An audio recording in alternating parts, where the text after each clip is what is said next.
Welcome back. Should local jurisdictions ban the sale of commercially bred animals? Sarasota County isn't alone in its decision. Palm Beach County enacted its own ordinance in September. 48 Florida cities have the same rule as well. While Sarasota only has 2 pet retailers impacted, it essentially prevents any new retailers from coming into the area. Revisions were later made to the ordinance to allow for hobby breeders to continue selling pets from their homes. There are also exceptions allowing occasional sales from groomers and boarding kennels and vets' offices. Joining us for more on the ordinance is Mark Shambour, a K9 Good Citizen Evaluator for K9 Korral, and attorney Morgan Bentley. And we also want to know, we did ask the Petland Corporation to join us tonight, and they didn't. You know, when you hear the interviews with the owners of Petland in Ray's story, it's heartbreaking from their perspective because this is their livelihood, and the essential point that they're making is, isn't it possible that some of the companies or breeders that they get their animals from do a good job? It is possible. I'm the type of person that if I were going to purchase a dog, which I've never done, I would want to pick up the phone and be able to call the breeder. And I think that breeder should know about that dog personally. And if they don't, and I'm not able to visit, I think that there's probably something going on that I should know about and they're not telling me. You were telling me before the show, the whole idea of pet stores really goes back to the 1950s. If you could explain briefly. After World War II, the USDA was encouraging farmers to make a little bit more money by actually using pets, breeding pets, dogs specifically, for a cash crop. And then, of course, in 1952, you had that song that came out, How Much Is the Doggy in the Window? And that was all spurred on selling pets. And, you know, back then, I think that maybe things were a little bit done a little bit more up and up, but I think that just like with anything else, the commercial aspect came about. And I think, you know, from what I've seen televised and the puppy mill situations, I do truly believe that it's gotten to a point where we really need to take check. Morgan, you see both sides of this issue because on one hand you are associated with groups who are in favor of the ordinance, but there are, as Ray pointed out in his story, some constitutional issues here. There are, and you know, I do represent Sarasota Defensive Animals. That said, you know, I know Rob Robinson, who was in your piece earlier, and Tom Schultz, and I've met the Parkers on a number of occasions. They're fine people. That said, whenever you have an issue like this, where you're taking away a portion of the market, you're going to have a constitutional challenge. I mean, that's just the way it is. When it was, you know, you may remember we used to have a mullet shop on Siesta Key. There was a gas station at the end of McClellan Park. Anytime you're dealing with removing something that was otherwise in the market legally, you're going to get a constitutional challenge, and that's really the argument that they're making. They're also making the argument that that there should be some kind of stay put in place because, you know, really the effect of it is inordinate on them in their view, and so that it should just be stayed until the whole thing is heard. You know, there's some counter arguments to that we may get into in a little bit. But has this been litigated in any way? I mean, we pointed out that 48 Florida cities have a similar ordinance. So it's been litigated to death, actually. So actually, it's not just Florida; it's all over the country. We're actually getting to a point now where there is some clarity to it. So early on in Arizona, in Chicago, out in California, up in New Jersey, in Sunrise, in Florida, there were a number of Florida cases, federal and state, constitutional, non-constitutional. All these issues were raised in various forms, and we eventually started to sort it out. And now we're at a point where we kind of know what the ordinance looks like. We kind of know what it's supposed to do to be upheld. This one meets all those tests. It has some issues about hobby breeders, some exemptions that are a little unique, but otherwise this ordinance has been upheld. Well, that's what I wanted to ask you about. When you're dealing with hobby breeders and the other ways of getting animals, what are the quality controls that are in place in those cases? Well, there's local ordinances for the local breeders, and I have breeders that shop at my store. And one of the reasons I know that they're good breeders is based on what they tell me, how they qualify, and they buy very good food for their dogs, and they take a very passion in what they do. They want to know where their dog is going. They want to to qualify the people that are going to take these puppies and buy these puppies from them.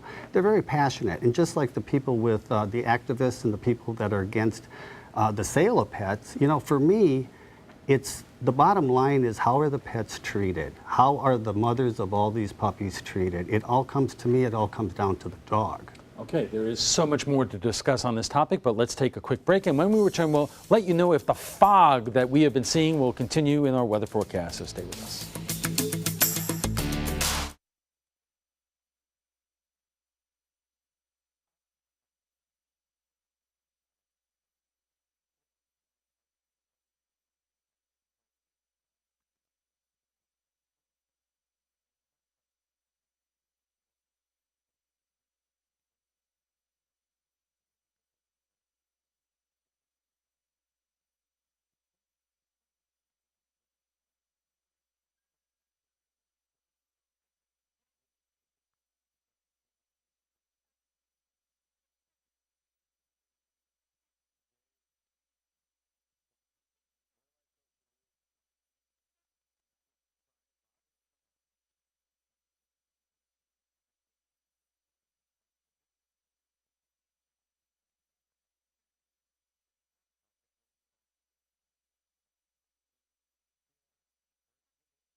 Our discussion of the ban on commercially bred pet sales in Sarasota County continues in a moment. But right now, let's get a check on our forecast from Chief Meteorologist Bob Harrigan. Well, Alan, you mentioned the fog. It's been foggy for the past 4 nights now, and that's a result of very high dew point temperatures and relatively light winds. Now, tonight, not as much of a chance of it forming, but it still be around.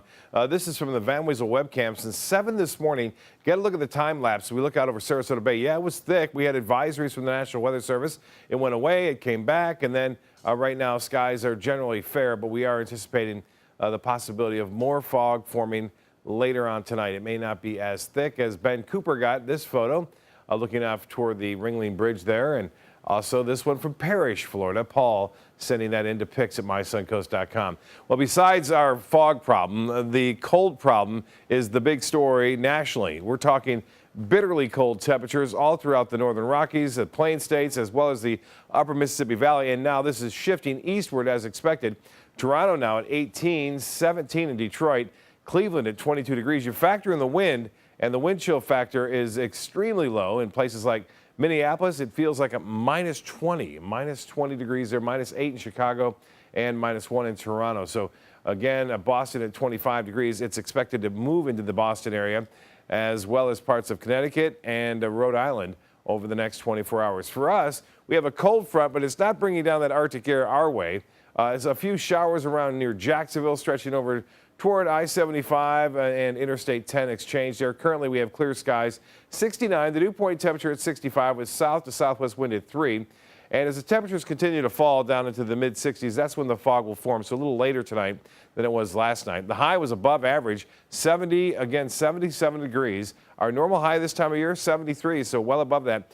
Even with this cold front moving through tomorrow, we're not going to cool down to average temperatures. We'll still be above average over the next couple of nights, and then even much more than that on Saturday and Sunday. No rainfall to report, and so far for the month, we're 0.2 of an inch above average. Statewide temperatures already down in the 60s, low 60s in places like Jacksonville, but still warm and balmy in Miami. 80 degrees there and 75 in Key West. Around town, upper 60s to low 70s from Northport to Venice to Inglewood, all at 69 degrees there in Venice, and Venice at 68, now 69 in Sarasota, 70 in Punta Gorda, and Sebring at 70 degrees. The forecast looks like this tomorrow.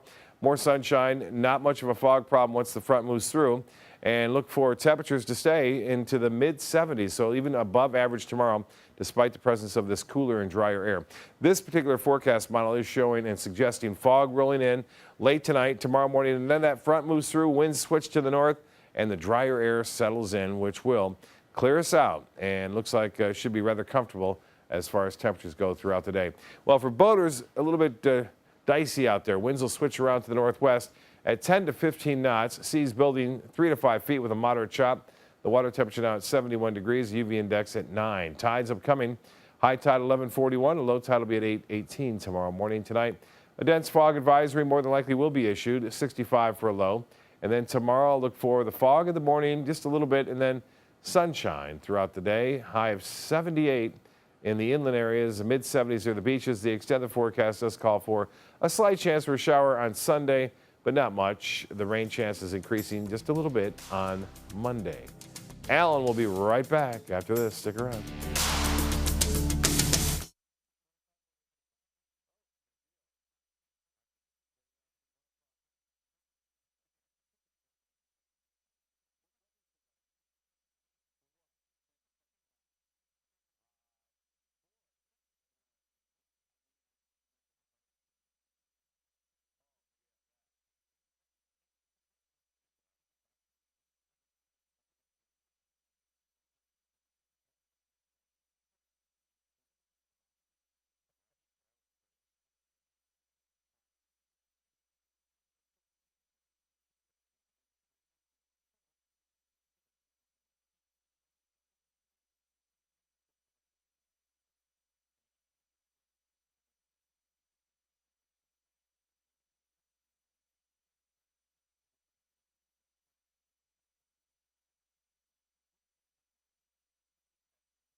Welcome back. If you're just joining us, the deadline for pet retailers in Sarasota County to stop selling commercially bred pets is set for January, but could a lawsuit to help save businesses such as Petland? Our guests tonight are Mark Shambour of K9 Korral and attorney Morgan Bentley.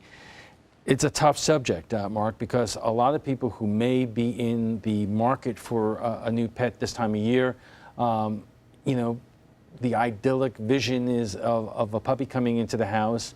A lot of us would say, you know, the good thing to do would be to go to the shelter, but puppies are not always available there. That's right. First of all, it's not a good time to get a puppy this time of year around Christmas. Why? Because people give them as presents, they're not prepared to have the dog, and then in February they're coming to me to have them trained because they turned into these 12-week monsters. So I usually say that this is not really a good time to pick a puppy. However, talking about the shelter, you know, my dogs have all been shelter dogs, or I've got my dogs from somebody that might have passed away, and you know, we have the power of the internet. I don't go on it a whole lot, but I know that people Google everything. And if you are in a position where you would like a specific breed, there are breed rescues out there. And not every rescue has issues. I think that, you know, I'm seeing a lot of issues with the dogs that are sold at pet stores.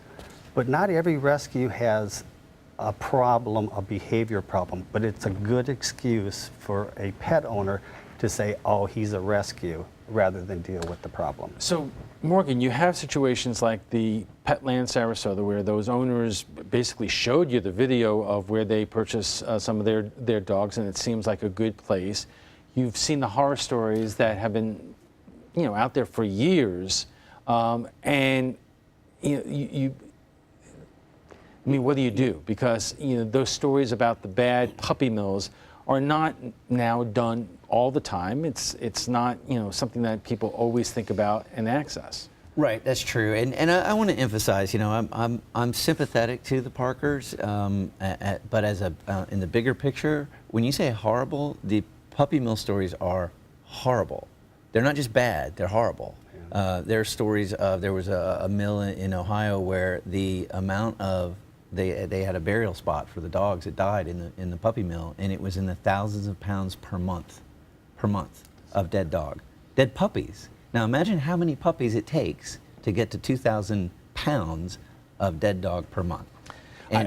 So I want to emphasize this was not something that it was, you know, it wasn't a not well thought out issue. But having said that, to answer your question, there are a lot of ways, and picking up on what Mark just said, one of the unique things about our ordinance here that I give the commission credit for, Paul Caragiulo and Charlie Hines in particular were very focused on, let the market control this a little bit, because what happens with puppy mills is you don't see the puppy mill, you just see the puppy. So, you know, you don't get that connection, whereas with hobby breeders, which is what they built into this ordinance, the key is the buyer has to see where the puppy is bred, and the idea is if someone walks in and sees a bad situation, that kennel is not going to be there very long. Well, let's dive into that. Yep. Specifically, saying again that I really wish that Petland could have provided a representative to be on this broadcast tonight. I know the Parkers were out of town, and they made their case at the commission meeting, and they are sincere in terms of what they say. But Mark, when you do plan to buy or purchase or get a puppy or a cat, what should a family be looking for? Well, first of all, the energy level of the dog versus the energy level of the family. I would not recommend a senior citizen to get a puppy. I would recommend a senior citizen to get a dog that's a little bit older. But if they did get a puppy, one that they know when it's mature is going to be at an energy level of their household. The problem is people get dogs and it's a novelty for them, and then the novelty wears off, and then we have the issues with the training.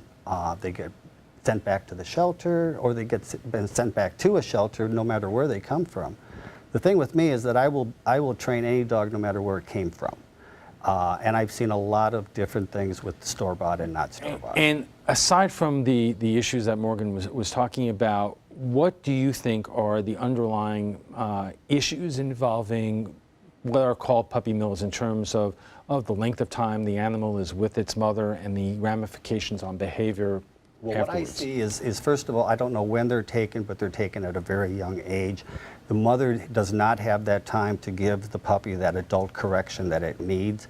It's not able to socialize with its litter mates. So you have a dog that's either under-socialized, exhibiting a lot of fear, or sometimes the fear turns into aggression. I've had a couple dogs. I have a puppy right now that can't come to my facility because it's having digestive issues, and it was a dog that was aggressively attacking my house dogs that live there. It's a puppy, you know, and that doesn't mean that it's not going to happen everywhere else. The thing is that these dogs are overbred. The mothers are there, they never see the light of day. These dogs come in with health issues. I've had dogs from a pet store that have died from renal failure. So you really have to, size up the family with the dog. Morgan, let me ask you this. You know, you're saying that the industry, in terms of pet retailers, has evolved. Obviously, you know, some companies like Petco do not sell puppies like this anymore.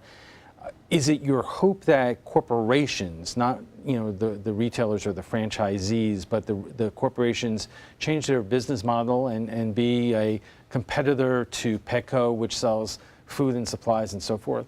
Yeah, exactly, and that really is the bigger model. I mean, you look at the industry, and that's the way it's going. It's almost as if they're two different industries that are still coexisting. Is the PetSmart, Petco, you know, that's one model, and then you have sort of breeders. And to pick up on what Mark was saying about the internet, your viewers are probably right now Googling, you know, Cavalier King Charles Spaniel rescues. It is astounding how specific these rescues are. And they collect dogs from all over the state that are in rescues at a particular breed. So it's no longer the thing where if you want a particular dog, you have to go to a pet store to get it. It's just not the case. And even if you want a locally bred dog, you can find it. Now, it may not be in Sarasota, it might be in Bradenton, but there are dozens of them out there.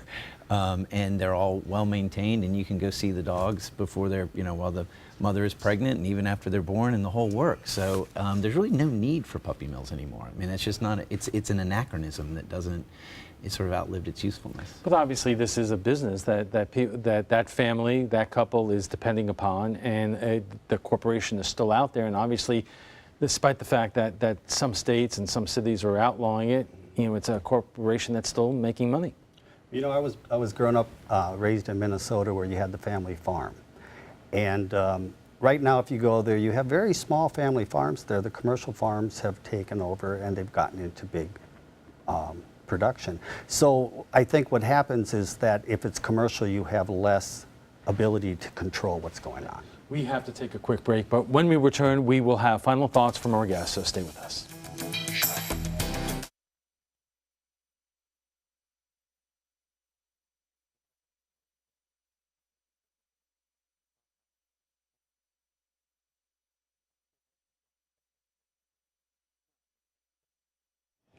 I like the way you strive to be balanced because Petland isn't here. Well, because I'll start with Morgan. Because I don't want to get our butt suit off. And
Welcome back. You are unlikely to find someone who supports puppy mills or kitten factories, but should local businesses be forced to close as a consequence of a crusade against commercial breeders? Our guests join us now for final thoughts.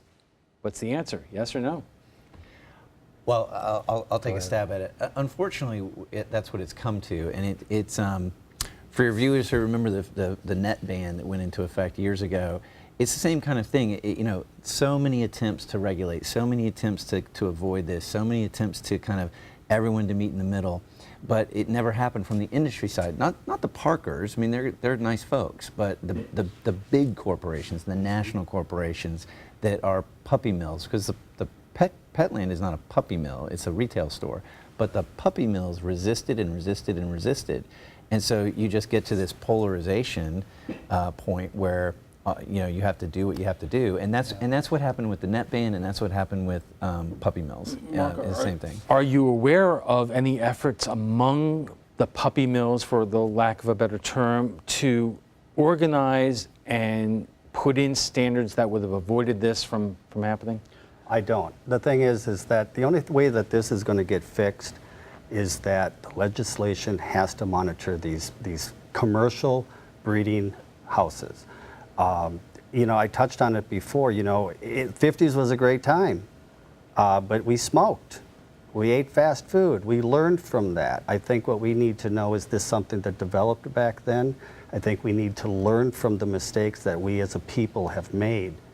And I think we need to monitor the problem, and the problem is the raising of these puppies. And Morgan, we only have a couple of seconds left, but you also have to keep an eye on, as we discussed, the smaller breeders that you know, breed dogs and sell them locally. Yeah, and that's a tough one. Again, the commission did a great job of trying to accommodate that, and they did that by doing this sort of face-to-face buyer-to-seller exception for hobby breeders. And I'm real curious to see how that works, because that is a market-driven result or method that, if it works here, that could work all over the country, and that would be really interesting to have that. Sarasota County is the first county in Florida to adopt a puppy mill ordinance. So. Okay. We want to thank our guests for being here tonight. Mark Shambour is a canine good citizen evaluator for K9 Korral, and Morgan Bentley is an attorney here in Sarasota with Bentley and Bruning, PA. When we return, we'll have a final look at your weather, plus a Florida murder for hire trial that grabbed national headlines has ended in a split jury. Find out what it means for the defendant accused of trying to have her husband killed. The details in our primetime headlines.